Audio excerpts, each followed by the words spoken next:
Sir ఎట్లా చూస్తారు? ప్రధానంగా ఫార్ములా ఏరియాస్ గురించే మాట్లాడదాం. కేటీఆర్ని వారంలో అరెస్ట్ చేస్తారు. ఖచ్చితంగా గవర్నర్ నుంచి పర్మిషన్ రాగానే షోకాస్ నోటీసులు ఇవ్వడమా లేకపోతే ఛార్జ్షీట్ దాఖలు చేయడమా ఏదో ఒకటి, కానీ కేటీఆర్ని అయితే అరెస్ట్ చేస్తారని ఒక చర్చ జరుగుతున్నది. మీకు చాలా అనుభవం ఉండొచ్చు, ఏం చెప్తారు? కేటీఆరే స్వయంగా చెప్పిండు కదా, ఇది ఎవరి పర్మిషన్ లేకుండా నేనే చేసిరా అని. నేను క్యాబినెట్ ఆమోదం కూడా అవసరం లేకుండా నేనే స్వయంగా చేసిన అని చెప్పిండు కదా. ఎందుకంటే వాళ్ళకి ఆ ధైర్యం ఉంటుంది, చెప్పే ధైర్యం ఉంటుంది. ఎందుకంటే కేసీఆర్ కూడా అన్నాడు కదా, ఏంది ప్రాజెక్టు నా కలల స్వప్నం, నా రక్తం చెమట తీసి ప్రాజెక్టు కట్టిన. ఈయన కూడా ఈ రేస్ అనేది ఏదైతే ఉన్నదో నేనే చేసిన అని చెప్పిండు. కానీ లొట్ట పీస్ కేసు దీంతో ఏమవుతుంది, ఏం పోయేది ఉన్నది మీద కావాలనే బురద చల్లుతున్నాను కేటీఆర్ మాట్లాడుతుంది. నిజంగా లొట్ట పీస్ కేసు అనుకోవచ్చా ఈ ఫార్మా ఈ రేసు? లొట్ట పీస్ అయితే వాటికనే పోతుంది కదా, లొట్ట పీస్ అయితే వాటికనే పోతుంది కదా. బయటికి పోయేదానికి నువ్వు ఎందుకు గాబరెందుకు అవుతాను మరి? గాబరతో కూడిన గాంభీర్యమే కదా అది. ఆ గాంభీర్యంలో నిజమైన గాంభీర్యం ఉంటే ఒప్పుకుందాం. మరి గాబరెందుకు?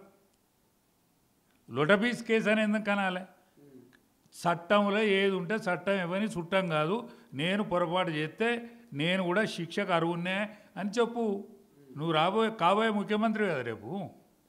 ఇప్పుడు నువ్వు రేపు కాబోయే ముఖ్యమంత్రి, ఎట్లా నీ యొక్క ప్రవర్తన ఎట్లుండాలి? నలుగురు మెచ్చే తీరుగుండాలి కదా.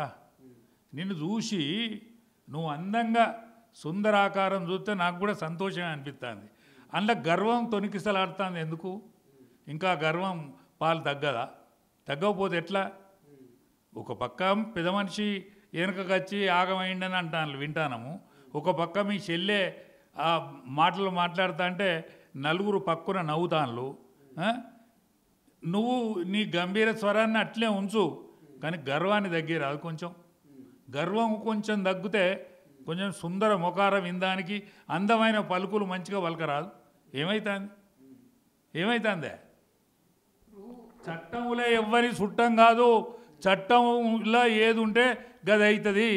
నిన్న కాక మొన్న మీ చెల్లె తివారి జైల్లో ఉండొచ్చింది, చట్టంలో ఉంటేనే అయింది. ఈ చట్టం కేటీఆర్ కూడా జైలు ఉండొస్తారటరా?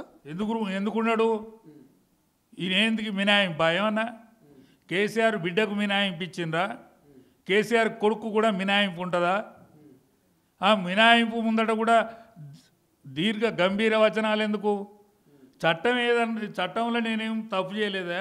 తప్పు చేస్తే నేను ఒకవేళ తప్పు చేస్తే శిక్షిస్తారని చెప్పు. అదే కేసీఆర్ కూడా మినహాయింపు ఉంటుంది రేపు. ఎందుకు ఉంటుందండి మినహాయింపు? లల్లు ప్రసాద్కు మినహాయింపు ఉండేనా? లల్లు ప్రసాద్ చేసి నేరం ఏంది? దాన పశువుల దాన కుంభకోణం. 20 ఏళ్ళ రేవు కొత్తలేదా? బతికత్తాండా? ఈయనేంటిది? తెలంగాణ ఉద్యమాన్ని దగ్గర పెట్టుకొని తెలంగాణ ఉవ్వెత్తున లేచే ఉద్యమానికి సారథ్యం వహించి తెలంగాణ తెచ్చుకొని ముఖ్యమంత్రిగా అనుభవించి తొలి ముఖ్యమంత్రిని దళితున్నే చేస్తానని మెజారిటీ వచ్చే వరకు ఆ కుర్చీలను కూర్చొని నువ్వు చేసిన శాస్త్రాలు తక్కువయానే. ఉద్యమకారులను ఎంతమందిని కోసపుచ్చుకున్నావు? ఉద్యమకారులను ఎంతమంది కోసపుచ్చుకున్నావు? ఎంతమంది ఉసురు తిన్నావు? రామునాయక్ ఎన్ని పైసలు పెట్టేది గరీబ్ వాడ అన్నాడు.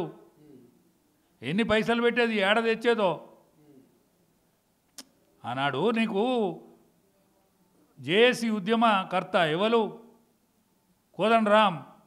ఏం చేసినావు? ఆయన ఎంత కోసపుచ్చుకున్నావు? ఆయనకు ఎమ్మెల్సీ చేసినా కూడా వకీలను పెట్టి దింపించినవే. ఎందుకు ఇంత పగ? ఇవాళ నువ్వు రాజ్యసభ పంపిన బడుగులింగానే ఇవ్వలు నన్ను పంపుతానన్నవే. నన్ను పంపలేదని కాదు. కేకే ఎవరు? కాంగ్రెస్ పార్టీ. కేశవరావు ఎవరు? కాంగ్రెస్ పార్టీ అధ్యక్షుడు. ఇంకా నువ్వు మళ్ళా మన నిజామాబాద్ పెద్ద మనిషిని కాంగ్రెస్ పార్టీ ప్రెసిడెంట్ను డి శ్రీనివాస్ గారిని కూడా చేసినావు కదా. సురేష్ రెడ్డి ఎవరు? కాంగ్రెస్ వాళ్ళే కదా. వీళ్ళందరినీ పంపినావు కదా. అంటే తెలంగాణ ఉసురు పోసుకోలేదా? తెలంగాణ ఉసురు నీకు తగులుతలేదా? తెలంగాణ ఉసురు తలిగే కదా నువ్వు ఆ ఫామ్ హౌస్లో కాలిపోయింది.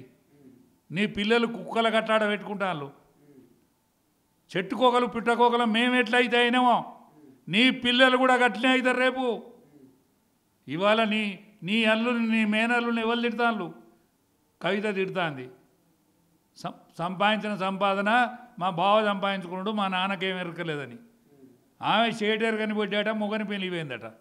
ఆమె మొగందే పెళ్ళి, కానీ ఆమె పెళ్ళి పోయిందట. అది ఎట్లా అంటే ఆనాడు వీళ్ళ తండ్రి ఇరిగేషన్ మంత్రి ఉండే, మరి హరీష్ రావే ఇరిగేషన్ మంత్రి, హరీష్ రావుది కూడా పాత్ర ఉన్నదని చర్చ జరుగుతున్నది. ఇప్పుడు కేసు కూడా సిబిఐ దాకా పోయాయి కదా. మరి అరే సిబిఐలో ఏముంటే కదా అవుతుందా? కానీ ఆనాడు ముఖ్యమంత్రి, ఇరిగేషన్ మంత్రి ఇప్పుడు హరీష్ రావా? ఓసారి తెలుసుకోవాలి. హరీష్ రావు అట్టిగానే ఉన్నాడు ఆనాడు. అసలైన తొలి వెలుగు. ఫాలో వాట్సాప్ @తొలి వెలుగు official.